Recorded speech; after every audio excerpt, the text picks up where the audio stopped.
शिव शरणागति प्राप्त हो गई, सुख का अनुभव। एक लोटे जल का जो कर्ज है वो कोई साधारण नहीं है। एक हकीकत की कथा है इसी कलिकाल की।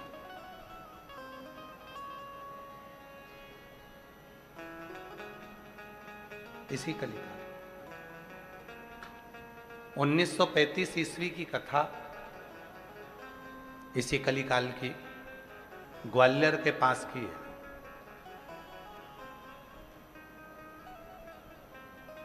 गीता प्रेस गोरखपुर के अंक में यह कथा लिखी है और बड़ी सुंदर कथा थी। एक डाकू था जिसका नाम परसराम था।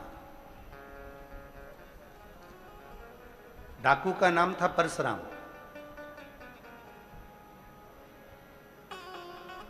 चैत्र का महीना था, बहुत तेज गर्मी पड़ रही थी। जंगल में भ्रमण कर रहा था। मुरैना के जंगलों में वो घूम रहा था।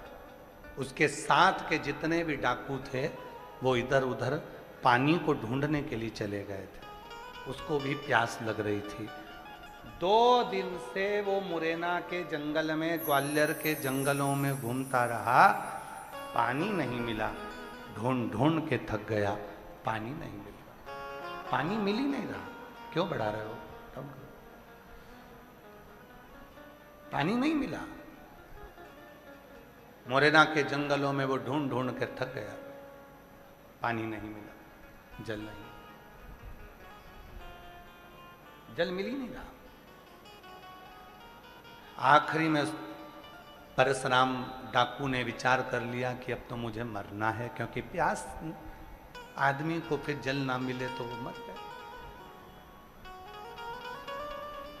व्यक्ति को भोजन नहीं मिले ना 4-6 महीने तक, वो नहीं मरेगा। पर अगर व्यक्ति को पानी ना मिले तो उसके प्राण छूट जाए। जल बहुत जरूरी, क्योंकि ये शरीर और ये पृथ्वी पूरी जल से पूरी।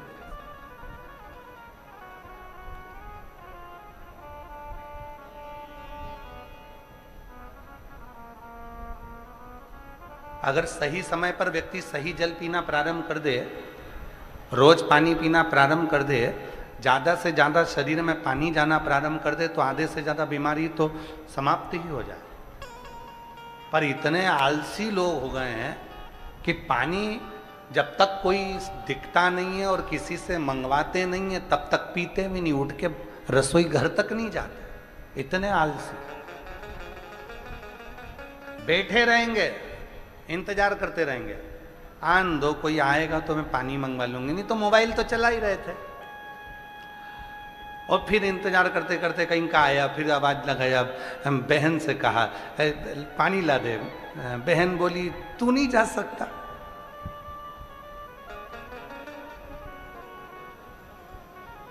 अच्छा, दुनिया की सबसे अच्छी लड़ाई बहन भाई की लड़ाई है। दुनिया की सबसे अच्छी लड़ाई।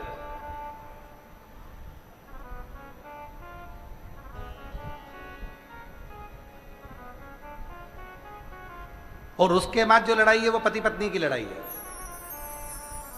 और ये पति पत्नी की लड़ाई तुम्हारी नहीं है, ये तो मां पार्वती जी ने शिव जी से 2 वर मांगे थे। शंकर भगवान से पार्वती जी ने 2 वर काशी में मांगे थे। शिव जी ने कहा मांग पार्वती क्या चाहिए? पार्वती ने कहा मुझे 2 वर चाहिए। एक वर ये, काशी में जो मरेगा उसको तारक मंत्र तुमको देना पड़ेगा, उसके कानों में गुरु मंत्र देना पड़ेगा। भगवान शंकर ने पार्वती को वचन दे दिया, जो काशी में मरेगा उसके कान में गुरु मंत्र मैं दूंगा। दूसरा वर पार्वती जी ने मांगा कि पति पत्नी में कितना भी झगड़ा हो, उनका आपस में प्रेम बहुत बढ़े, ये वर दे दीजिए। तो शिव जी ने वर दे दिया, वर दे दिया। इसलिए पति पत्नी का थोड़ा बहुत झगड़ा होना जरूरी है। वो झगड़ा करेंगे, प्रेम बढ़ेगा। पर इतना झगड़ा मत करना कि वो मायके और तुम्हारे। इतना झगड़ा भी नहीं। इतना झगड़ा भी नहीं होना चाहिए। और नहीं तो मालूम पड़े, वो एक किस्सा आता है ना, एक पति नोट जोड़ रहा था, एक पति बैठकर नोट जोड़ रहा था, तो उसका कोई नोट फट गया होगा तो वो जोड़ रहा था। इतने में पत्नी आई मायके से और पत्नी ने आकर कहा, क्या कर रहे हो? पति बोला, पैसे जोड़ रहा हूं। पत्नी खुश होकर बोली, मुझे मालूम था, मेरा बर्थडे आ रहा है ना, उसके लिए जोड़ रहे हो? पति बोला, नीरी पगली, 500 का नोट फट गया था तो जोड़ रहा हूं। नोट फट गया इसलिए।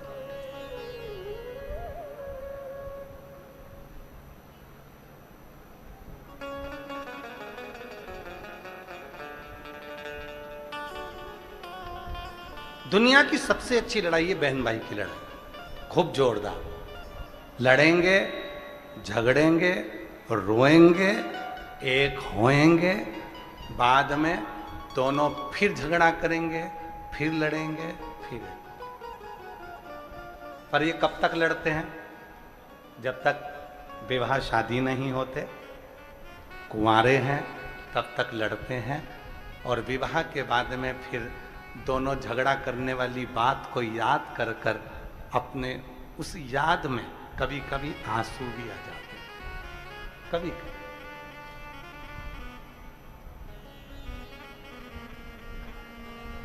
स्नेह, प्रेम।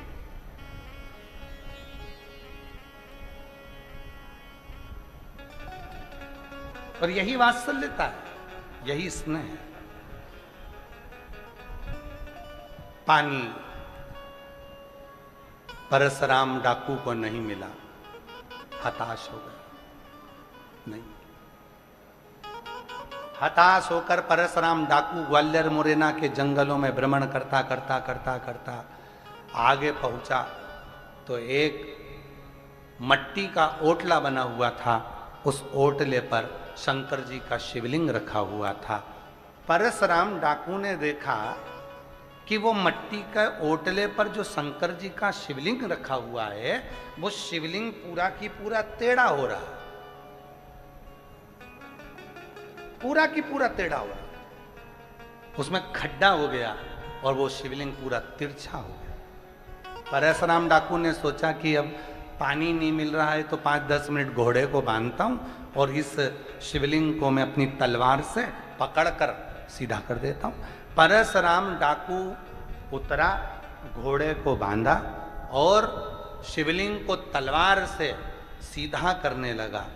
शिवलिंग जब सीधा नहीं हो रहा था तो परशुराम डाकू ने शंकर जी से कहा, भोले बाबा तुम मेरे गुरु हो, तुम मेरे गुरु हो,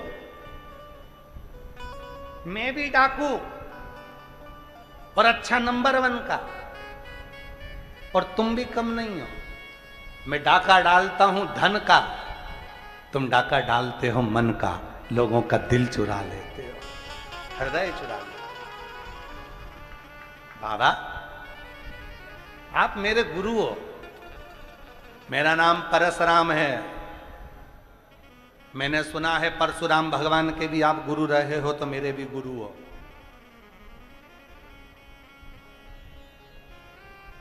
पर बाबा शिवलिंग तो मैं सीधा कर दूंगा, बस बात इतनी सी है कि 2 दिन से प्यासा हूं, पानी नहीं मिला, कहीं जल नहीं मिला, जल प्राप्त नहीं। कितनी सुंदर कथा है, थोड़ा सावधानी से सुनना। हम हमेशा कथा में कहते हैं कि कथा के पंडाल में आना तो कितनी पानी की बोतल लाना? जम जम के बोलो, 2 पानी की बोतल लाना। क्यों कहते हैं? एक पानी की बोतल अपने लिए और एक पानी की बोतल अपनी अड़ोसन, पड़ोसन, पीछे वाली धड़ोसन।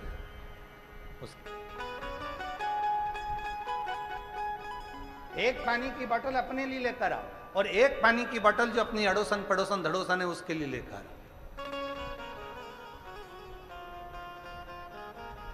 पानी का कर्ज एक ऐसा कर्ज होता है कि उस कर्ज को चुकाने के लिए स्वयं परमात्मा को भी व्यवस्था करना पड़ती है।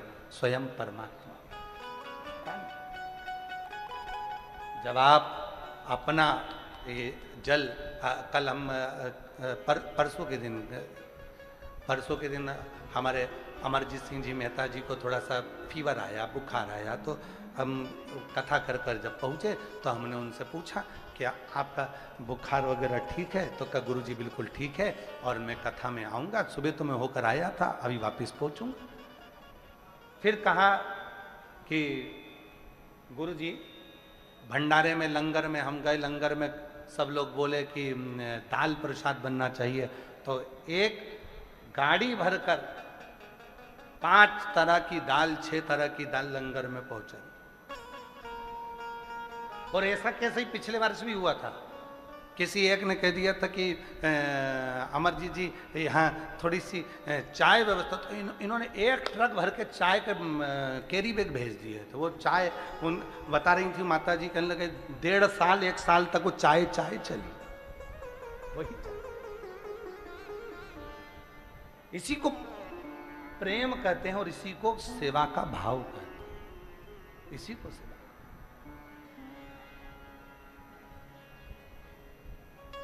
आप अभी वो बहन आई थी, कहाँ गई वो? अभी आई थी ना वो लेने के लिए बेलपत्र, कहाँ बैठी है? जरा खड़ी हो ना, कहाँ गई वो बता रही थी हम लोग आ रहे थे, 20 लोग गाड़ी में थे। हाँ, ये बहन बता रही थी 20 लोग गाड़ी में बस में आ रहे थे और कहीं कौन सा गांव बोला था उसने, कौन सा गांव बोला था, वहाँ बस कोई गांव बताया था यहीं आसपास, वहाँ वो बस जो है उसकी 20 लोग उस बस में थे और वो बस कहीं डामाडोल हो गई, कहीं फंस पलटी मार। जितने लोग बस में आ रहे थे सब वहीं पर, एक गाड़ी वाला पीछे से आता है, सबके मुख पर श्री शिवाय नमस्तुभ्यम था। एक गाड़ी वाला आया, गाड़ी रोकी, सबको निकालकर अपनी गाड़ी में बिठाया और बोलने लगा आप भटिंडा जा रहे हो, चलो मैं तुम्हें शिव पुराण तक छोड़कर आता हूं, और लाकर यहां बिठा गया। वो बहन जी के शब्द हैं जो बेलपत्र लेना ही थी। कहीं कौन सा गांव भी बताया था कि जहां वो बस डामाडोल होकर कहीं गिरी पड़ी, जो भी हुआ। गंगानगर से चले थे, कौन आया, कौन पहुंचा, कौन लेकर यहां छोड़ गया,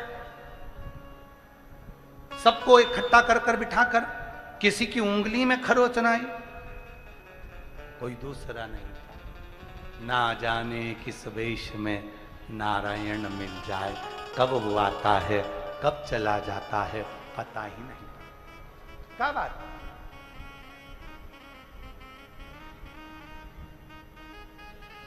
वो कब आएगा कब जाएगा किसी को नहीं मालूम। ये यहाँ बंसल जी बैठे हैं, वकील साहब बैठे हैं हमारे दिल्ली वाले, और बंसल जी भी बैठे हैं। इन लोगों के स्मरण में है, हम पहले कुछ साल पहले जब हरिद्वार कथा करे थे, एक जजमान छोटे रूप में कथा कराए थे हॉल में, तो कथा कराए थे, तो वहाँ कथा में आप लोगों में से भी शायद कोई ना कोई पहुँचा होगा। हरिद्वार जब कथा थी तो नीलकंठ दर्शन करने के लिए गए थे। काय बंसल जी सही है, तो नीलकंठ दर्शन करने के लिए गए थे। नीलकंठ दर्शन कर आ रहे थे और जो ड्राइवर था उसको आ गई झपकी, और झपकी आने पर ड्राइवर की ना जाने कैसी झपकी लगी और वो गाड़ी पत्थर से टकराई। इधर तो गंगा जी बह रही थी, इधर पहाड़ था, और वो गाड़ी पत्थर से टकराकर 1 राउंड 2 राउंड और तीसरा राउंड लेने ही वाली थी। इतनी देर में वो 2 बार हिलकर वहीं गंगा के बिल्कुल पास में गिरने के पहले ही वो गाड़ी उल्टी की उल्टी रह गई। आशीष भी सब उसी में, और सुध नहीं क्या हुआ। एक पति पत्नी का जोड़ा आया, इतने सुंदर पति पत्नी, इतने सुंदर, पीली साड़ी एक माँ पहनी हुई थी, पति एक सुंदर सा कुर्ता पहना हुआ था, मस्तक पर त्रिपुंड सफेद लगा हुआ था, पत्नी की नासिका पर से लेकर सिर तक त्रिपुंड लगा हुआ था और बड़े सुंदर रुद्राक्ष की माला गले में डली थी, बड़ी सी नथनी थी। और वो माँ और वो पिता दोनों हाथ पकड़कर हमसे कहते हैं लाओ हम तुम्हें बाहर निकाल देते हैं। बाहर निकाल कर बिठाकर कहाँ चले जाते हैं पता ही नहीं। कहाँ